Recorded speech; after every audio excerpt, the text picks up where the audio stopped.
खबर करछना प्रयागराज से है। कांग्रेस पार्टी के जिला उपाध्यक्ष मोहम्मद जैद शेख ने 2027 के उत्तर प्रदेश विधानसभा चुनाव को लेकर बड़ा राजनीतिक बयान दिया। उन्होंने कहा कि आगामी चुनाव प्रदेश की दिशा तय करने वाला होगा और कांग्रेस जनता के बीच मजबूती से अपनी बात रखेगी। उन्होंने दावा किया कि पार्टी रोजगार, शिक्षा, स्वास्थ्य और विकास जैसे मूल मुद्दों को लेकर जनता के बीच जाएगी और इन्हीं विषयों पर चुनाव लड़ेगी। इंटरव्यू के दौरान मोहम्मद जैद शेख ने सोनम वांगचुक के आंदोलन पर भी अपनी राय व्यक्त करते हुए कहा कि जनता से जुड़े मुद्दों पर गंभीरता से ध्यान दिया जाना चाहिए। वहीं मोहम्मद अली जौहर यूनिवर्सिटी के मामले में उन्होंने कहा कि कानून और न्यायिक प्रक्रिया का सम्मान होना चाहिए तथा किसी भी कार्रवाई में निष्पक्षता और पारदर्शिता जरूरी है। उन्होंने कहा कि लोकतांत्रिक व्यवस्था में जनता के हित सर्वोपरि होने चाहिए और सभी निर्णय न्यायपूर्ण तरीके से लिए जाने चाहिए। प्रयागराज से संवाददाता बेलाल मंसूरी की रिपोर्ट।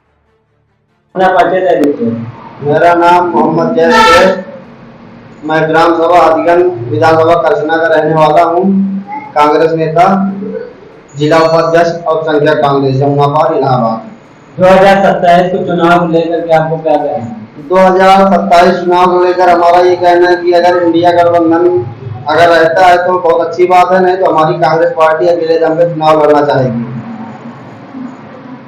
इस वक्त जो है सोनम वांगचुक के 18 दिनों से जो है वो वोट हड़ताल बैठे हैं, जो है आज दिल्ली पुलिस उनको जो है हॉस्पिटल ले गए, उनके बारे में आपको क्या कहना है? सोनम वांगचुक जी जो इस समय आज 20 दिनों से आमरण अनशन में बैठे हुए हैं, उनके साथ बहुत ही ज्यादा गलत तरीके से, गलत प्रभाव के साथ उनको दिल्ली पुलिस हॉस्पिटल ले गए, जो कि हमारे लिए बहुत ही निंदनीय बात है।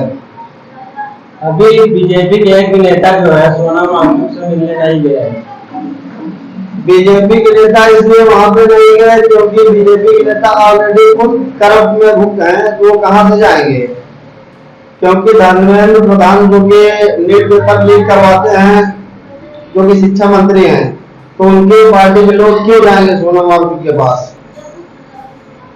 अच्छा, जो है 2027 में इंडिया की सरकार बन जाएगी जो यूपी में, तो आपकी सरकार क्या करेगी?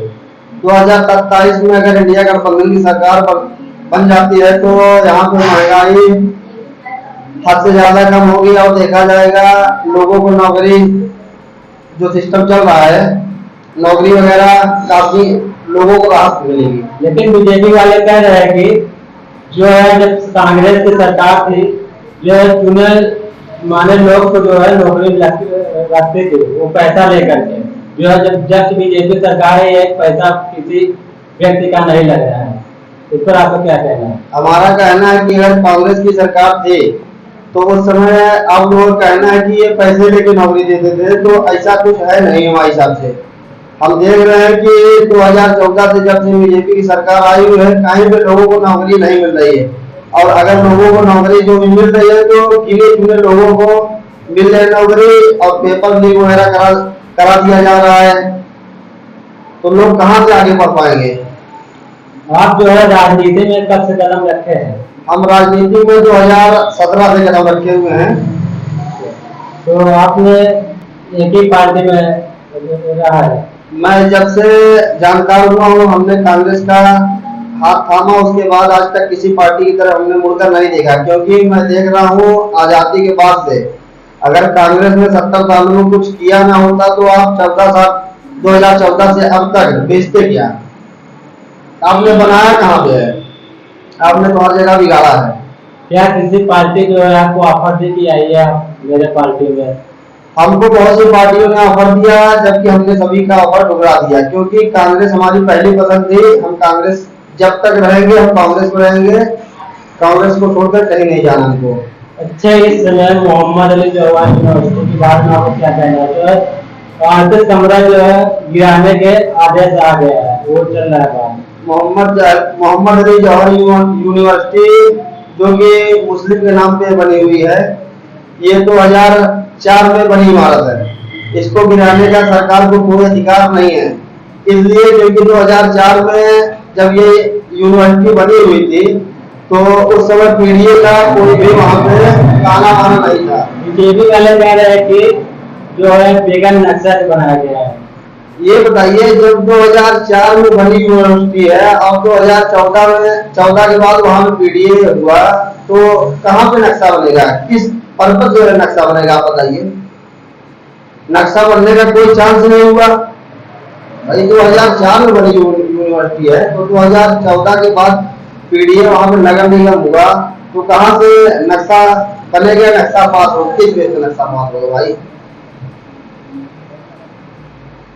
मैं एक शायरी सोनम वांगचुक जी के बारे में बोल रहा हूँ। जो सच की राह पर चलता है वो अक्सर अकेला होता है, लेकिन उसका हौसला ही उसकी सबसे बड़ी ताकत होता है। सोनम वांगचुक की आवाज सवालों से भरी है, पहाड़ों की खामोशी भी एक पुकार खड़ी है। वो कुर्सी नहीं जमीन की बात करता है, हर संघर्ष में इंसानियत का साथ करता है।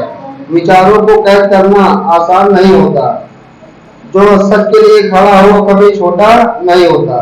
वक्त गवाह रहेगा उस आवाज का जो जनता के हक और भविष्य के लिए उठी हो। मोहम्मद अली जवाहर यूनिवर्सिटी के बारे में बोलना चाहूंगा। ईंटों से नहीं, इरादों से इमारतें बनती हैं।